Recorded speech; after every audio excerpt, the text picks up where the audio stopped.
I'm Erin Morse, and this is CRPA TV. Today, I have the pleasure of sitting down with one of shooting sports' most decorated athletes, Kim Rhode. Couple questions for you. When did you start shooting and realize that you had talent for it? Well, shooting was something that was actually passed down generationally in my family. My grandfather grew up on a Montana ranch, and one of them had rheumatoid arthritis and said, you know, these winters are a little too cold. Let's move a little more west, and ended up heading to California and brought all those rich traditions with him. And it was something that my grandfather was a houndsman who taught my dad, and my dad taught my mom, and my mom and dad taught me. And they took me out to a local gun club and said, hey, you know, you're pretty good. Why don't you try the club shoot? Then it was the state shoot and the world shoot, and it just kind of kept mushrooming from there. And before I knew it, I was going to my first Olympics. Awesome. And is this something that you also teach your son as well? Oh, most definitely. My son is 4 right now. Okay. So right now he's puller, he's bird dog, he's all the things leading up to it. But for sure, I mean, that is something that will definitely be passed on. I mean, that's really what all the shooting and the traditions that my family have are about, is making sure that he grows up enjoying the outdoors as much as we did. Excellent. So tell us a little bit about your journey, and how did you get into competitive shooting sports, and how did you find your passion for it? Well, I think the passion has always been there. I mean, just going with my father and my grandfather and all my relatives and sitting around the campfire and hearing the stories, it was this big, when we all know it really wasn't that big. Yeah. But, you know, I mean, that's really what you grow up with. That's what you remember. It's not so much about the hunt. It's about the people that you're going with, the stories, the traditions, and the family. And for me, I loved every bit of it. And you know, some of my very first memories are the hunting trips, spending the time in the outdoors with my family. And, you know, I wouldn't trade that for anything. So hopefully my son will have those same memories. And we're trying to make many of them as he gets older, you know, taking him fishing and doing all kinds of things to try to encourage and foster that love and respect for the outdoors. Wonderful. So who or what inspired you to go for gold and compete in the Olympics? Good question. I don't think there was any, like, one person. I mean, if I had to say, I mean, my parents are both very involved. My dad is my coach. My mom does all my scheduling and everything. I mean, without them, I would definitely not be where I'm at. But, I mean, I always say that the medals are like a pie, and everyone has a slice. And some people played major roles, some people played small roles, but at the end of the day, it's everyone coming together to help you achieve that one goal, and I wouldn't be here without all of them.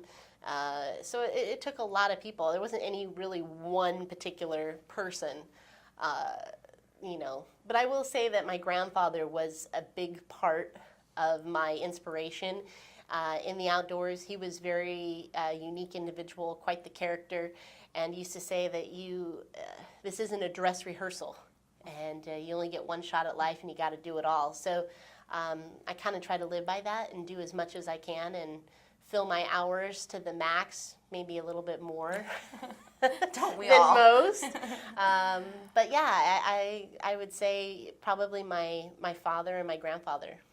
So you touched on it a little bit, but with your medals, I'm sure the million-dollar question everybody wants to know is, what do your medals sit in at home, or how do you display them? I don't. It's funny. We were just talking about this the other day with my family. I actually don't have a single trophy up in my house. Really?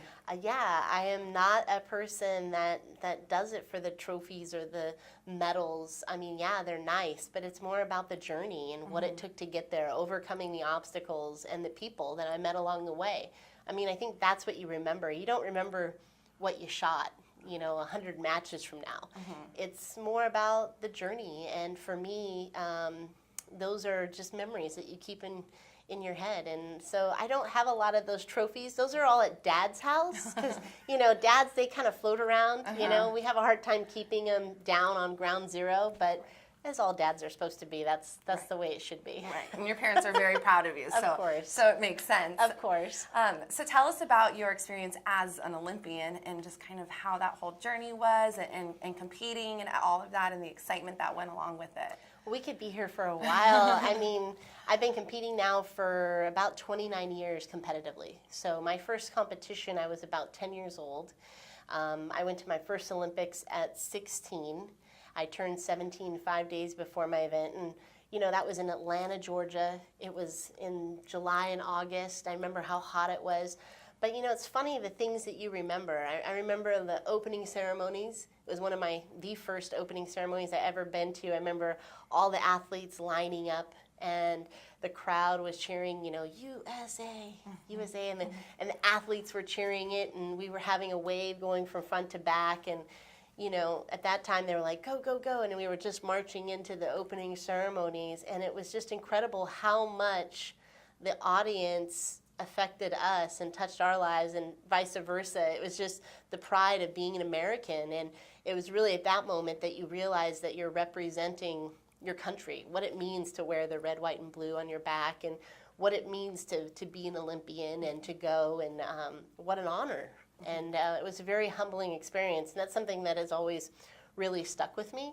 But then as you move forward and through the Olympics, I mean, standing on that podium, whether it be, I can say, gold, silver, bronze, you have all the emotions that hit you as the flag goes to the top of the pole. You want to run, scream, cry, jump up and down, and you really don't know which one to do first. Mm-hmm. So it's a lot of emotions, it's a lot of fun, and it's a heck of a journey because it takes you all over the world. And one of the greatest things about our sport is we have no shelf life. So I intend to continue and go for 6, 7, maybe 8 or 9 Olympics. Who knows? We'll kind of let time tell. That's good to hear. That's good to hear. So when you found out that you were going to the Olympics, what was your reaction? What was your family's reaction like? What was the first thing that went through your head? I don't think, you really grasp what it is until that moment when you're marching into that opening ceremonies, what it is that you've done. I mean, I think we were all excited. We all were, crying and hugging and stuff when I first learned that I was going. Mm-hmm. But then after that, it was just kind of felt like another match until you start seeing the audience and the people that are almost like helping you pull the trigger each and every time. Because, I mean, when you're out there on the line competing with the USA on your back and you have the crowd going, yeah, when you hit one in, ooh, when you miss, it really has an effect on you, and it really makes you feel like they're part of it, and vice versa. I mean, it goes both ways. So there's a lot of energy drawn there. As far as the excitement, it's not something I think you can really describe, just every emotion. Yeah, I bet you're giving all of the viewers goosebumps explaining this, and this is something that I'm sure so many people dream of, and so we're glad that you kind of gave us the first-hand perspective on what it's like to be an Olympian. So when you're preparing for a match in a competition, how do you go about preparing? Like, what's your mental game, and really, what do you do? Like, do you have a routine every morning that you wake up, you have to do right before you go out and compete?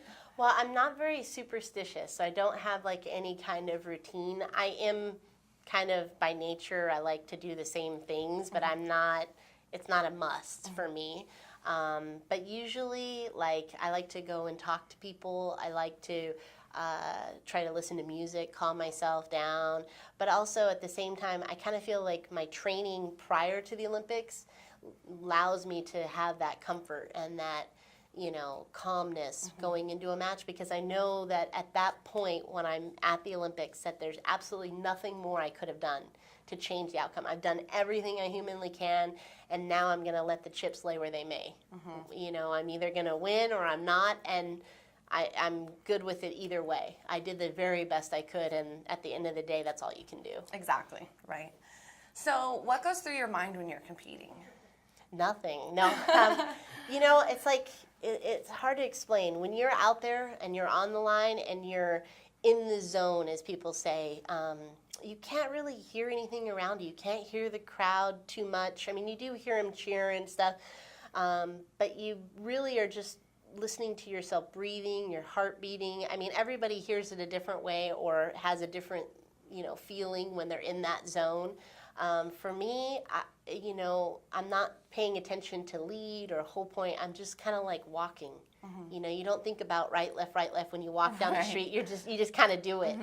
And for me, that's kind of like, you know, I kind of switch into that mode, and I'm just kind of walking, taking it one step at a time, one station, one target, and we'll see it through to the end. Calm, cool, and collected. Well, I mean, you try. I mean, at that point, there's no going back. Right. And I think that's one of the things in being an Olympian. You have to face your fears.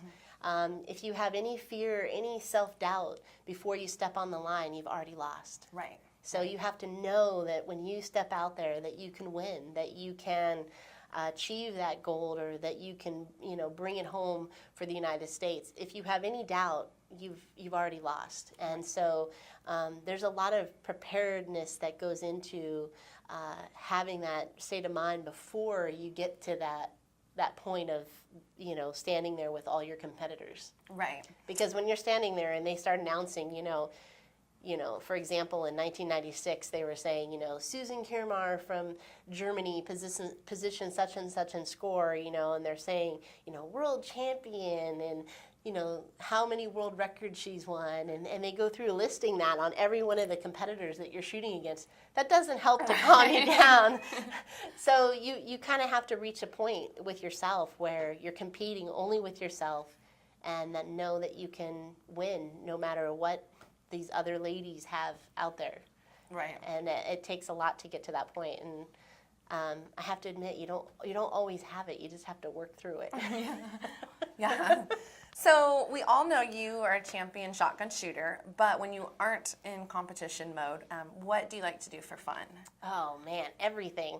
Well, I love to restore old cars. A lot of people know that I collect cars. I have about 18 cars. Oh, wow. And I restore cars pretty heavily, pretty knowledgeable about it, and really enjoy it. And then I also am mom, so I do a lot of stuff at my son's school. I am in the process right now of helping him with the school dance and decorating and doing all that kind of stuff. So I love to do a lot of crafts.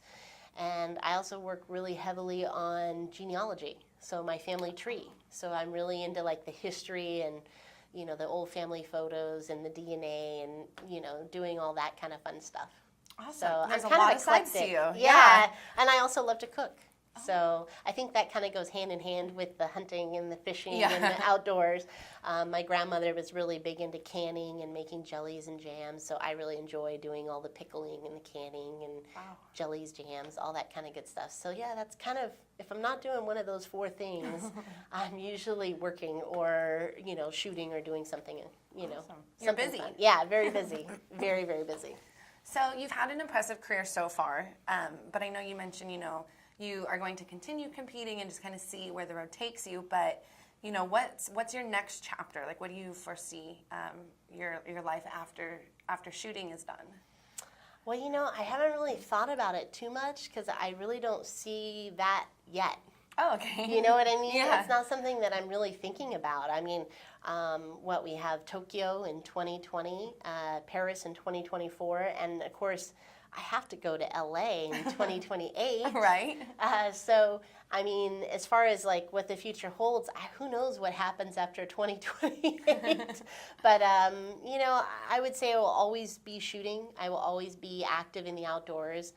Probably be spending a lot of time with my son, running around and, you know, fishing and hunting with him. But, I mean, who knows? I think that's a little far out for me and that I haven't really thought about it. Yeah. Good question. You stumped me. So, final question. So, in addition to what you want our viewers to know about you, what is something that you could communicate to them as, you know, words of encouragement, or, you know, if there's a 14-year-old kid sitting in your seat today who wants to compete in the Olympics, what would you say to them? Well, I think the best advice I could give to any young me or young child coming up is to never give up. I think everybody would say that. But also to not be afraid to put yourself out there and really go for your dreams. If you don't put yourself out there and take a chance, you'll never know. And I think that's the biggest key in being an Olympian or a medalist, is being willing to risk it all, to try to go for that gold and shoot for the stars. And who knows, hopefully you'll win a medal just like me. I kind of view myself like everyone else. You know, nothing special, just had a dream and really stuck with it, worked hard, and had a lot of help and support, and was willing to take help and support from other people to achieve it. Wonderful. Well, Kim, thank you for stopping by today to the CRPA studios, and good luck, and we look forward to following your career. Thanks for having me. Thank you.